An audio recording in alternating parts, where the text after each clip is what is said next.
Hi, welcome back to my garden. Here we are, lovely day. The sun is shining. And I've been plagued with a very annoying question that just won't go away.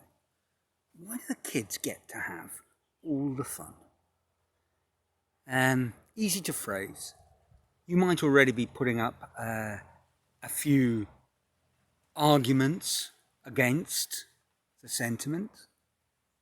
Perhaps you want to ask or say, try telling that to a child bride or a 10-year-old working in a sweatshop or someone sent out to go begging in the street or, well, the list goes on, you get the point.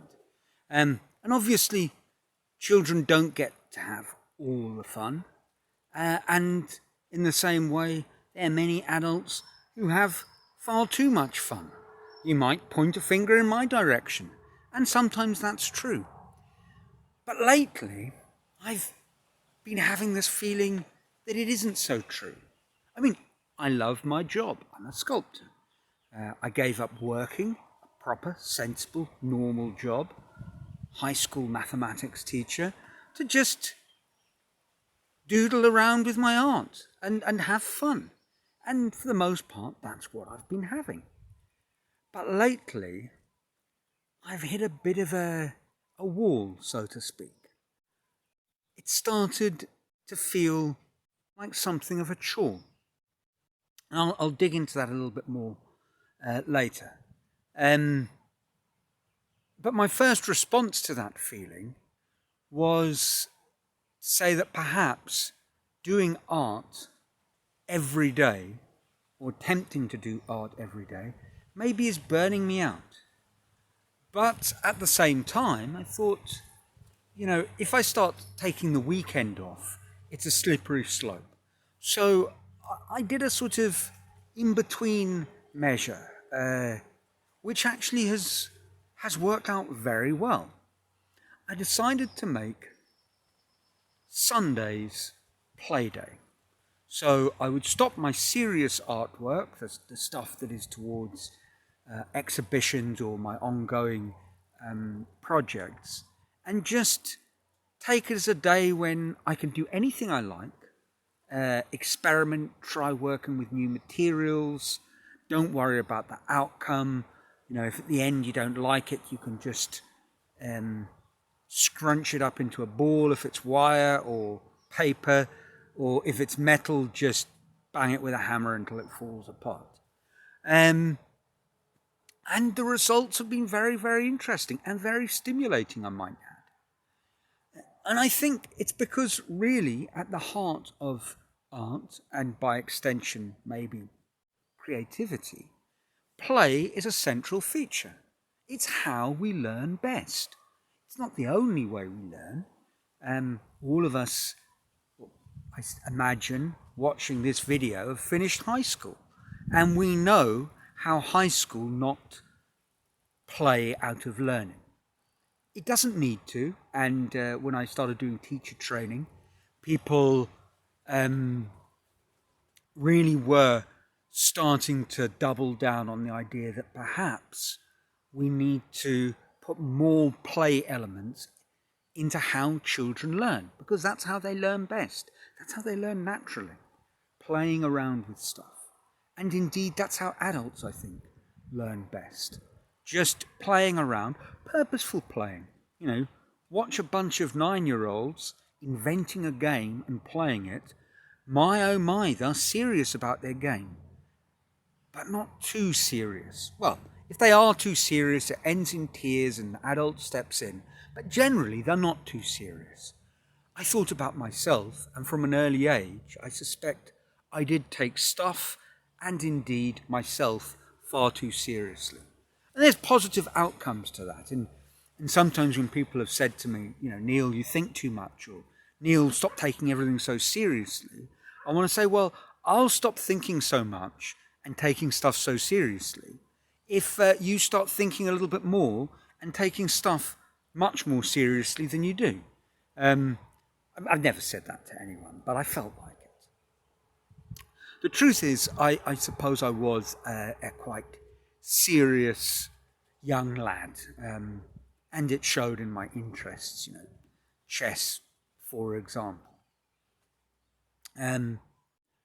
But without, how can I put it, without training chess with the dedication and objectivity, the scientific method, such as actually a lot of young budding chess players learn today. There's wonderful stuff out there. Just mucking around as I did, I learnt reasonably effectively how to play chess and how to improve at chess. One of the games I used to play is I'd make a little table. I mean, this kind of came out of playing dice cricket with a friend of mine. But I started doing it with chess, and I suppose I was about 10 or 11, and I'd set up a list of my favourite players, and they'd play a round-robin tournament, and everyone would play a game. I'd take turns. Sometimes I'd take moves back. It was actually chess study of a sort. It could have been massively improved upon, but I had a lot of fun, and I learned something doing it. And children do seem to have the possibility open to them, round about until puberty, adolescence, of taking life, if they're fortunate enough in terms of their circumstances of birth, parenting, community that surrounds them, and all of that. But there's a possibility for children to live a wonderfully curious, carefree, and learning-rich life when they're young. And then it all changes, and we start taking stuff seriously. And proponents of that will say, well, of course you must, because you can't just play around for the rest of your life. You will have responsibilities. Society needs you as much as you need society. You can't just be a taker. You have to be a contributor. And I guess that's true, although in our particular model, if you're watching this video, our Western model of what being a responsible adult is probably goes much further down that line than it needs to.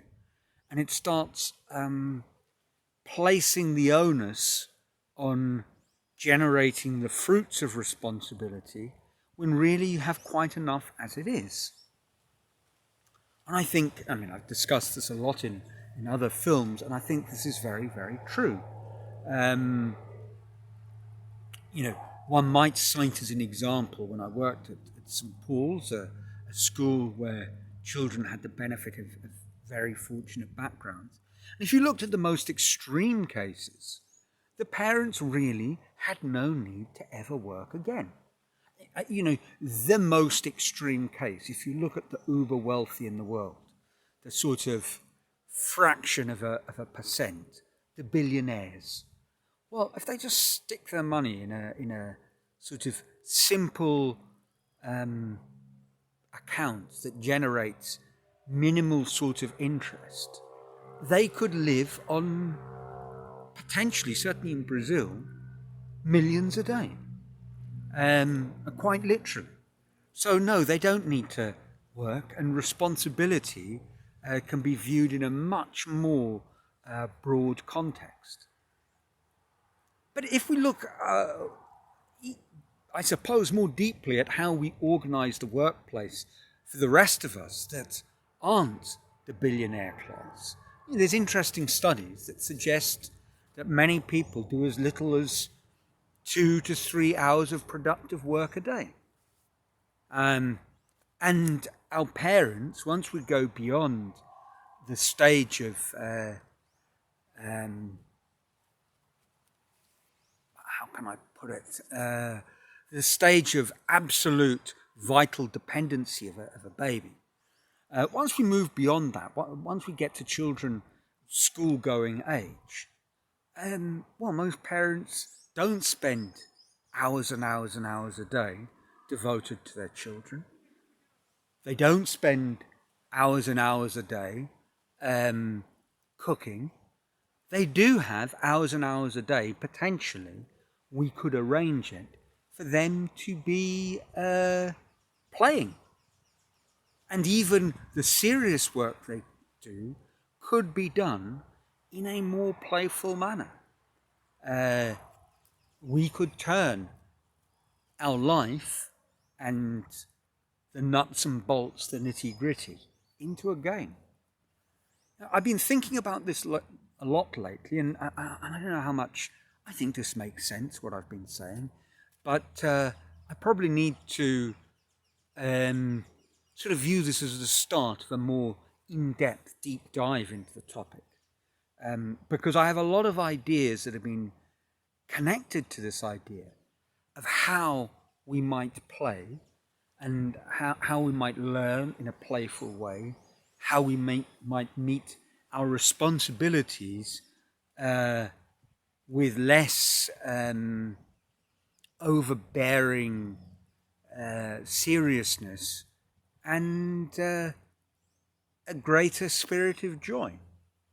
So I think that's what I'm going to do. I will tie things up by simply saying, I hope your lives are filled with joy, that you have found time and space for play in your life. And until next week, from a merry Brazil, ciao.